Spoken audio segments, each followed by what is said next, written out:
प्यारे दोस्तों, मेरा यूट्यूब चैनल है सलीम देसी माहौल वाला। ते अज असी ना रावी ते कश्ती ते सैर करने वास्ते आए हैं। ठीक है जी, तो कश्ती दे विच असीं बैठे हैं।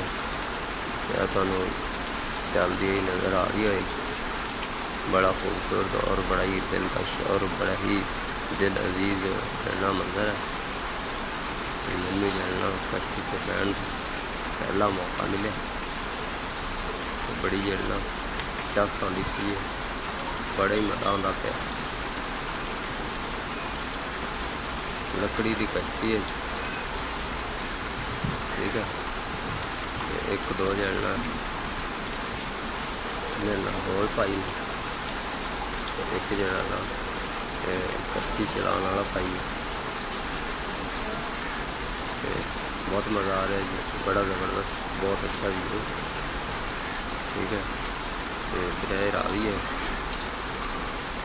दरिया रावी है, तो बहुत ही अच्छा और बड़ा खूबसूरत और बड़ा ही दिल अजीज मंजर है।